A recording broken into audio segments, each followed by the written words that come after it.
Hi student, good morning. कैसे हैं आप लोग? घर पे अच्छे होंगे। आज जो है मैं आप लोगों को प्रेजेंट इंडेफिनिट टेंस के बारे में बताने जा रहा हूँ। प्रीवियस क्लास में जो है मैंने जो है आप लोगों को टेंस के बारे में बताया था। टेंस के जो होते हैं वे तीन वेज होते हैं।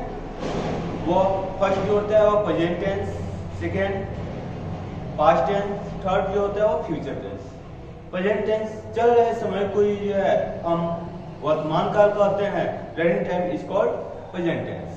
तो प्रेजेंट टेंस के भी जो होते हैं वे चार वेज होते हैं। Present indefinite tense, present continuous tense, present perfect tense, present perfect continuous tense. तो आज जो है मैं आप लोगों को प्रेजेंट इंडेफिनिट टेंस के बारे में बताने जा रहा हूं। तो सबसे पहले जो है हम रूल जानेंगे।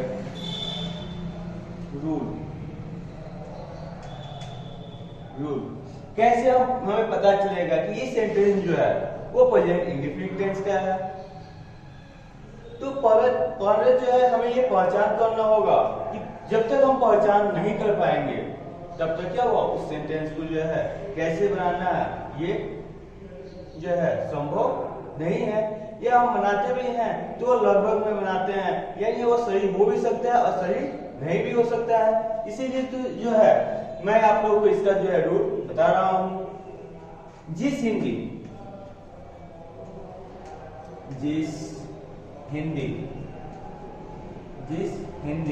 वाक्य के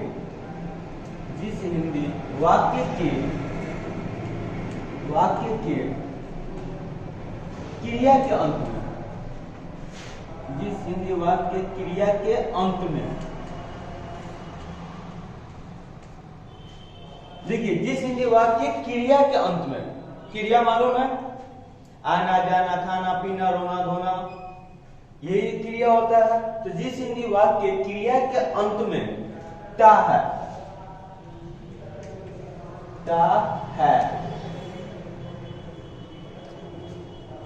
ती है, ता है, ती है, ते है, ते है, तथा ता हूं आया हूं, तथा ता हूं आया हो, तो वह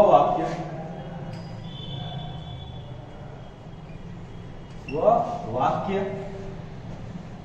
प्रेजेंट इंडेफिनिट टेंस का होता है। प्रेजेंट इंडेफिनिट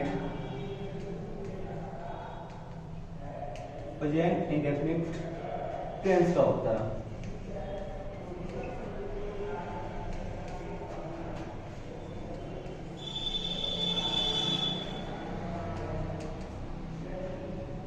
यहाँ पे देखिए जिस हिंदी वाक्य क्रिया के अंत में जो है ता है, ती है, ते है अथवा या तथा ता हूं आया हो, तो वह कौन सा होता है?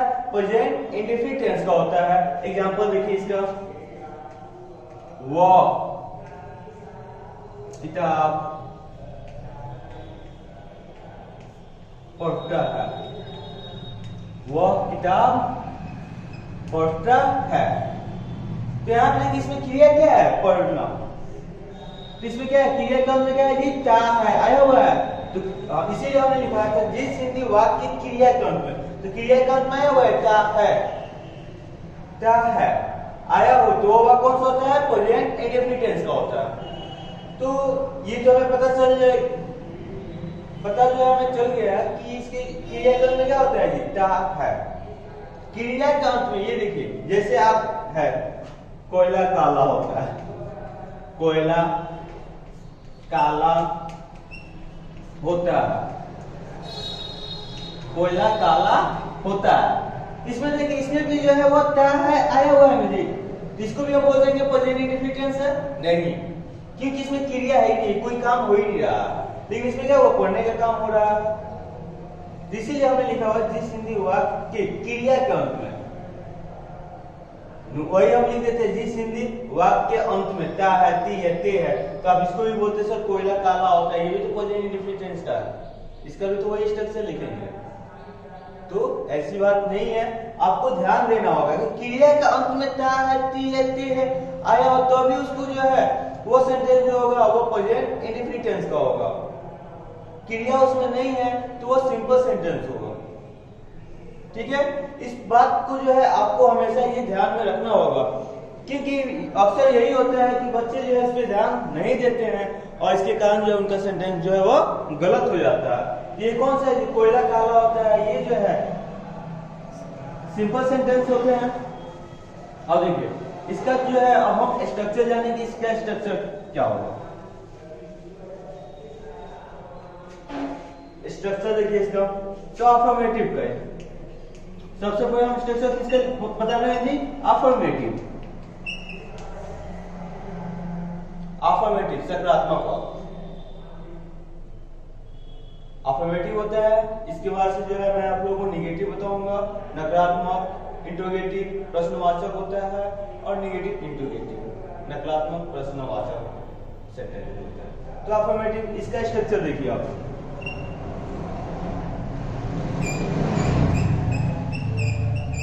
स्ट्रक्चर सबसे पहले जो है हम क्या लिखते हैं जी, सब्जेक्ट लिखेंगे। सब्जेक्ट प्लस वर्ब का फर्स्ट फॉर्म लिखते हैं या वर्ब का जो है फिफ्थ फॉर्म का यूज करते हैं। वर्ब का कौन सा है जी, वर्ब का जो है फर्स्ट फॉर्म का यूज करेंगे, नहीं तो फिफ्थ फॉर्म का यूज करेंगे। प्लस ऑब्जेक्ट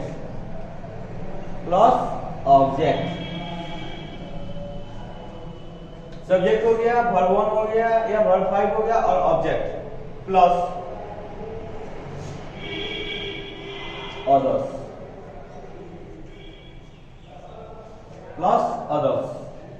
तो इसमें जो है आपको ये ध्यान में देखिए, सब्जेक्ट हो गया, वर्ब 1 या वर्ब 5 हो गया, लेकिन यहाँ पे कंफ्यूजन हो गया कि कहाँ पे जो है हम वर्ब 1 का यूज करेंगे और कहाँ हम वर्ब 5 का यूज करेंगे। ये हमेशा आपको ध्यान रखता हो। अक्सर किसी भी बच्चे का जो है वर्ब 1 और वर्ब 5 इसी में कंफ्यूजन होता है, कहाँ जो है हम वर्ब 1 का यूज करते हैं और कहाँ हम वर्ब 5 का। यानी वर्ब एलिमेंट वर्ब होता है और वर्ब 5 में जो होता है इसमें जो है हम लोग एस या ईएस को ऐड कर देते हैं, तो वो कौन सा बन जाता है जी, वो जो है वर्ब 5 बन जाता है। तो subject plus verb 1 plus verb 1 या वर्ब 5। तो यहाँ पे आपको ध्यान देना होगा, तो इसके लिए हम नोट्स लिख लीजिए। नोट्स फर्स्ट,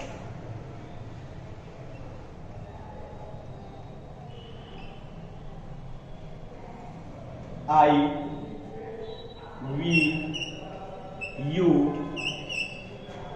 और थर्ड पर्सन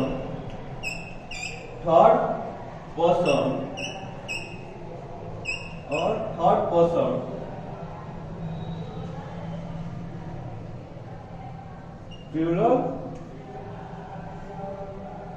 नंबर सब्जेक्ट के साथ,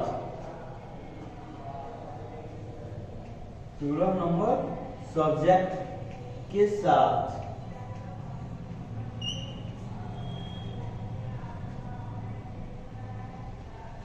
वर्ब 1 का यूज करते हैं। 1 का प्रयोग करते हैं।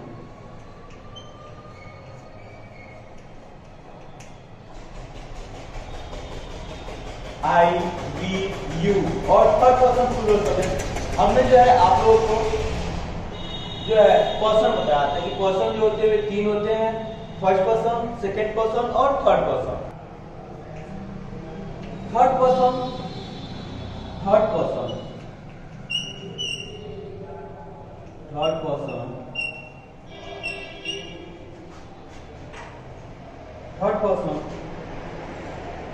सिंगुलर नंबर सब्जेक्ट के साथ, सिंगुलर नंबर सब्जेक्ट के साथ,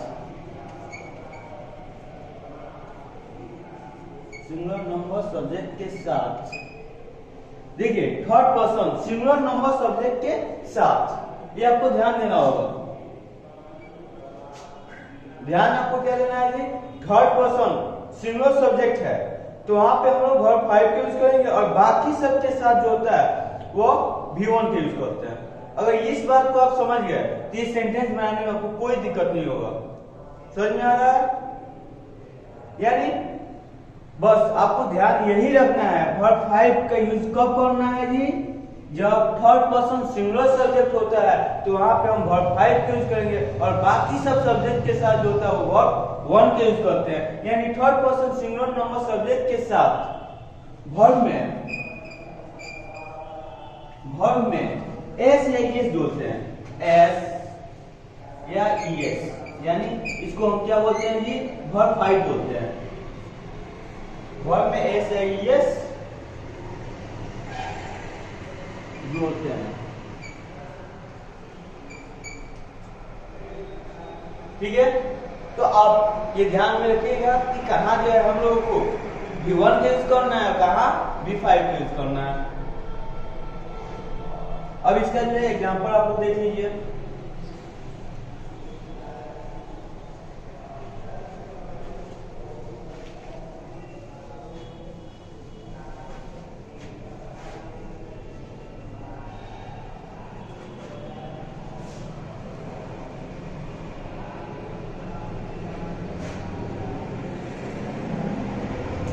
जैसे वो किताब पढ़ता है तो वो कौन सा पर्सन है, वो कौन सा पर्सन है जी, वो जो है थर्ड पर्सन है, क्योंकि फर्स्ट पर्सन होता है आई और वी होता है, सेकंड पर्सन यू होता है, इसके बाद से जो भी होते हैं वे थर्ड पर्सन होते हैं। तो यहाँ पे क्या है कि वो है तो वो कौन सा पर्सन होगा, थर्ड होगा। और थर्ड में कितने आदमी का बोध हो रहा है ये, तो यहाँ पे क्या है, वो किताब पढ़ता है, तो यहाँ पे जो है एक आदमी का बोध हो रहा है, इसलिए यहाँ पे वर्ब, तो वो का सब्जेक्ट इसमें क्या है जी, वो है, वो का क्या लिखेंगे, ही भी होता है, सी भी होता है और डैड भी होता है। लेकिन यहाँ पे क्या है जी, व्यक्ति का बोध हो रहा है, इसलिए यहाँ पे हम, और व्यक्ति में किसका है जी, पुरुष का बोध हो रहा है, इसलिए यहाँ पे हम ही यूज करेंगे, ही।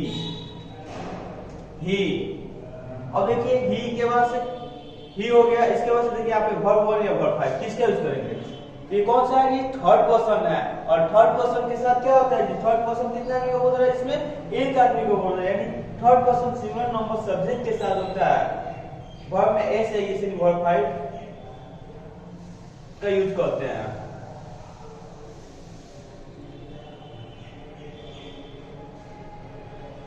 तो यहाँ पे क्या होगा जी, यहाँ पे देखिए, यहाँ पे जो होगा वर्ब 5 का यूज करेंगे। तो यहाँ पे देखिए वर्ब क्या है, इसमें पढ़ना है, तो पढ़ने का क्या होता है, रीड, और इसके साथ क्या लगेगा जी, एस, ही रीड्स, क्या पढ़ता है जी, किताब पढ़ता है, he reads book, he reads book. इसका दूसरा एग्जांपल देख लीजिए, वे लोग गाना गाते हैं,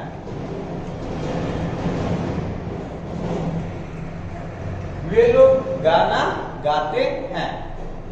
तो इसमें सब्जेक्ट क्या है, तो सब्जेक्ट जो है वे लोग है, वे लोग का क्या होता है, दे, फिर गाते हैं, तो गाना है, यहाँ पे देखिए क्या आया हुआ है, ते है आया हुआ है, क्रिया में क्या है जी, ते आया हुआ है। ये सेंटेंस कौन सा होगा, ये सेंटेंस जो होगा वो प्रेजेंट इंडेफिनिट टेंस होगा, प्रेजेंट इंडेफिनिट टेंस होगा। तो यहाँ पे देखिए स्ट्रक्चर कौन सा लिखेंगे जी, इसी यही स्ट्रक्चर लिखेंगे अफर्मेटिव का ही। और इसमें अब ध्यान ये देना है कि इसमें जो है वर्ब 1 का यूज करेंगे, वर्ब 5 का यूज करेंगे। तो दे कौन सा पर्सन है, दे जो है वो थर्ड पर्सन है, और थर्ड पर्सन में सिंगुलर है कि प्लूरल है, तो दे जो है वो प्लूरल है। तो प्लूरल है तो यहाँ पे किसका होगा जी, वर्ब 1, दे सिंग, दे सिंग, क्या गा रहे हैं जी, गाना गा रहे हैं, दे सिंग ए सॉन्ग, वे लोग गाना गाते हैं, दे सिंग ए सॉन्ग। ठीक है, इस तरह से जो है एक और एग्जांपल हम आपको बता रहे हैं।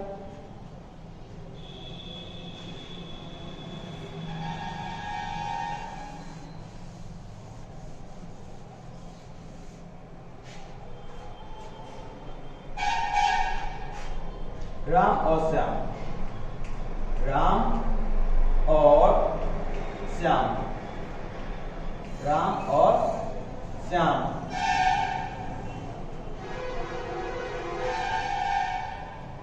बाजार जाते हैं, राम और श्याम बाजार जाते हैं। थर्ड एग्जाम्पल है इसका।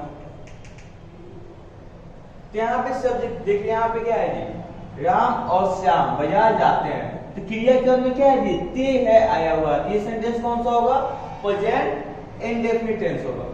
ठीक है, इसमें जो है आपको ध्यान देना होगा कि राम और श्याम है, राम एंड श्याम, राम एंड श्याम। यहाँ पे देखिए, इसके साथ जो है फॉर 1 केज होगा कि फॉर 5 केज होगा। तो राम और श्याम जो है वो थर्ड पर्सन है, और यहाँ पे जो है दो व्यक्ति का बोल रहा है, इसलिए ये क्या हुआ जी, प्लूरल हुआ, इसलिए इसके साथ जो होता है वो 1 का यूज करेंगे। Ram and Shyam go to market, go to market. और इसमें जो है आप एक और नोट में लिख लीजिएगा, नोट में आप लिख लीजिएगा कि प्रेजेंट इंडेफिनिट टेंस में जो होता है इज आर का प्रयोग नहीं करते हैं। थर्ड में आप लोग लिख लीजिएगा, जैसे यहाँ पे हम लिख दे रहे हैं, यहाँ पे जब नोट्स आप लिखिएगा तो वहां पे आप लिख लीजिएगा कि इज आर एम का जो है प्रयोग नहीं करते हैं। तो आज जो है मैंने जो है आप लोगों को प्रेजेंट इंडेफिनिट टेंस का जो है हमने जो है पहचान बताया कि कैसे पहचान करेंगे, स्ट्रक्चर भी बताया, और इसमें हमने बताया कि कैसे जो इसको हम बनाएंगे। आज के लिए इतना ही। अगले वीडियो के माध्यम से जो है मैं आप लोगों को प्रेजेंट इंडेफिनिट टेंस का जो है नेगेटिव सेंटेंस के बारे में बताऊंगा। आज के लिए इतना ही। That's all.